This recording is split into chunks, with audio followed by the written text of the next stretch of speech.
నమస్కారం అండి. నా పేరు డాక్టర్ సువర్చల, జీవా ఫర్టిలిటీ సెంటర్స్లో సైంటిఫిక్ డైరెక్టర్ని. సంతానలేమి సమస్యతో ఈ మధ్య చాలామంది బాధపడుతున్నారు. WHO వరల్డ్ హెల్త్ ఆర్గనైజేషన్ ప్రకారం 1 in 10 పీపుల్ అంటే 10 మందిలో ఒక కపుల్కి ఈ ప్రాబ్లం ఎదురుపడుతుంది. ఇది ప్రపంచంలో అయ్యే ప్రాబ్లం అండి. చాలా కారణాల వల్ల కావచ్చు, ముఖ్యంగా పొల్యూషన్ వల్ల, లేదా పెస్టిసైడ్స్ ఫుడ్ తింటున్నామంటే పురుగుల మందు ఉన్న ఆహారం తింటున్నాం, ఈ మధ్య ఒత్తిడి ఎక్కువైంది, ఇవన్నిటి వల్ల ఇన్ఫర్టిలిటీ అనేది పెరుగుతుందనేది స్టడీస్ జరుగుతున్నాయి. సో ఇది ఎందుకు అవుతుంది అండ్ దీన్ని సంతానలేమి సమస్య అని మేము ఎప్పుడు డయాగ్నోస్ చేస్తామంటే ఇది ఒక డిజీజ్ లాగానా, ఇది ఒక ప్రాబ్లం లాగానా, దీన్ని ఎలా మేము ఎదుర్కొంటాము. ఇది 2 భాగాల్లో డివైడ్ చేయొచ్చు. ఆడవాళ్ళలో జరిగే సంతానలేమి సమస్య, మగవాళ్ళల్లో కూడా ఈ ప్రాబ్లం ఉంటుంది కనుక మేల్ ఇన్ఫర్టిలిటీ అంటే మగవాళ్ళ సంతానలేమి సమస్య కూడా ఉంటుందన్నమాట.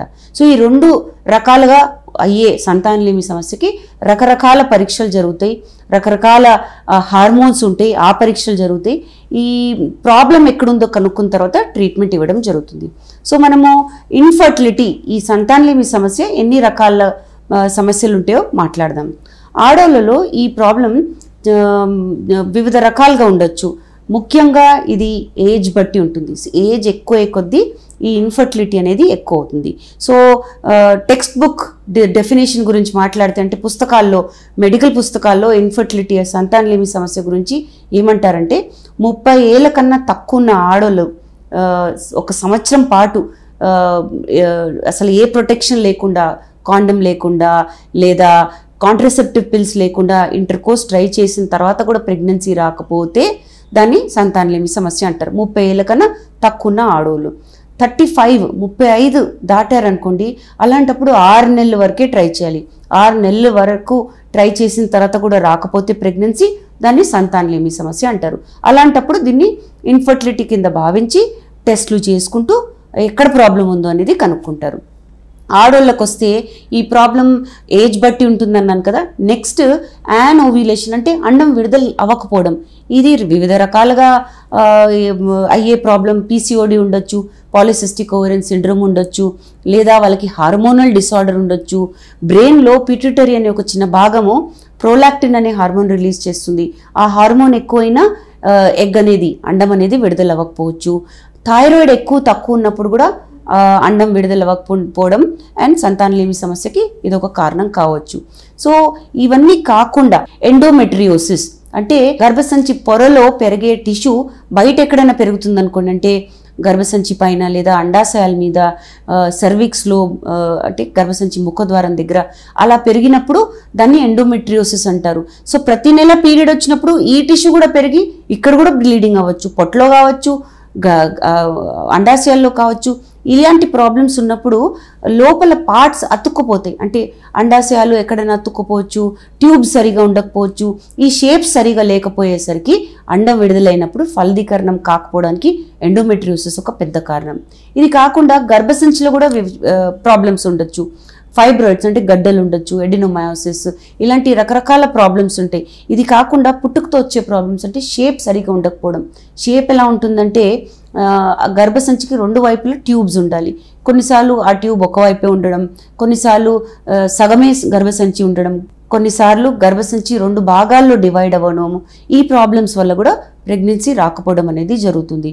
సో ఆడోళ్ళలో రకరకాల ప్రాబ్లం ఉన్నా ముఖ్యమైన ప్రాబ్లం ఏజ్. కాబట్టి వయసులో పెళ్ళి చేసుకొని ప్రెగ్నెన్సీ కావాలి, పిల్లలు కావాలనుకుంటే తొందరగా ప్రెగ్నెన్సీ ప్లాన్ చేసుకుంటే మంచిది. ఇక మగవాళ్ళ గురించి వచ్చేసరికి ప్రాబ్లం అంతా స్పర్మ్స్కి రిలేటెడ్ ఉంటుంది, అంటే కణాలకి రిలేటెడ్. కణాలు తక్కువ ఉన్నాయా, కణాలు కదలిక బాగాలేదా, కణాల ఆకారం బాగాలేదా అనేది చాలా ముఖ్యమైన విషయం. సో ఇది ఎందుకు అవుతుందనేది ఇంకా పరీక్షలు చేసి, అంటే బ్లడ్ టెస్ట్ చేసి, హార్మోన్ టెస్ట్ చేసి కనుక్కుంటాం. హార్మోన్స్ టెస్ట్ చేసిన తర్వాత హార్మోన్ లెవెల్స్ బాగున్నాయి, అయినా కణాల క్వాలిటీ బాగాలేదు. క్వాలిటీ అంటే కౌంట్, మొటిలిటీ, మార్ఫాలజీ, నంబరు, కదలిక, ఆకారం, ఈ 3 బాగాలేవనుకోండి. అలాంటప్పుడు హార్మోన్స్ బాగున్నా బాగాలేవంటే ఎక్కడో బ్లాకేజ్ ఉన్నట్టు. స్పర్మ్స్ ఎక్కడైతే పుడతాయో కణాలు అక్కడ నుంచి బయటికి రావడానికి 6 మీటర్స్ 6 మీటర్ల డిస్టెన్స్ ట్రావెల్ చేయాలన్నమాట. సో అక్కడ ఎక్కడైనా మినియేచర్ ట్యూబ్స్, చాలా చిన్న ట్యూబ్స్, అవి ఎక్కడైనా బ్లాకేజ్ ఉన్నాయనుకోండి, అలాంటప్పుడు కణాలు బయటికి రావు. దాన్ని అబ్స్ట్రక్టివ్ అజూస్పర్మియా అంటారు. ఈ అబ్స్ట్రక్టివ్ అజూస్పర్మియా గుడ్ న్యూజే, ఎందుకంటే కణాలు బయటికి రాకపోయినా కణాలు పుడుతున్నాయి. ఆ కణాల్ని ఒక స్పెషలైజ్డ్ ప్రొసీజర్ ద్వారా తీసుకొని దాన్ని మీరు వాడుకుంటే మీ పిల్లలు మీకు పుట్టే అవకాశాలు ఉంటాయి. ఇంకోటి non obstructive azoospermia, hormone levels బాగుండవు, బ్లాకేజ్ ఎక్కడ ఉండదు, కానీ అజూస్పర్మియా అంటే స్పర్మ్స్ అస్సలు లేవు. అలాంటప్పుడు హార్మోన్ థెరపీ అంటే బయట నుంచి మీకు హార్మోన్స్ ఇచ్చి ఏవైతే స్పర్మ్స్ పుట్టడానికి యూస్ఫుల్ ఉంటాయో ఆ హార్మోన్స్ ఇచ్చి ఆ ఇంప్రూవ్మెంట్ ఉంటే స్పర్మ్స్ని మళ్ళీ టెస్టిస్ నుంచి తీసుకొని వాడుకొని మీ పిల్లలు మీకు పుట్టే అవకాశాలు ఉంటాయి అన్నమాట. సో రకరకాల ప్రాబ్లమ్స్ ఉంటాయి. మగవాళ్ళల్లో కూడా ప్రోలాక్టిన్ ఎక్కువ ఉంటే, హైపర్ థైరాయిడ్, హైపోథైరాయిడ్, థైరాయిడ్ తక్కువ ఉండడం ఎక్కువ ఉండడం వల్ల కూడా ఈ సంతానలేమి సమస్య కావచ్చు. ఇది కాకుండా కీమోథెరపీ చేయించుకున్నారనుకోండి, క్యాన్సర్ వచ్చి, లేదా రేడియేషన్ చేయించుకున్నారు, స్పైన్ సర్జరీ ఏమన్నా అయింది, యాక్సిడెంట్ అయ్యి స్పైన్కి దెబ్బ తగిలిందనుకోండి, అలాంటప్పుడు కూడా సంతానలేమి సమస్య కావచ్చు.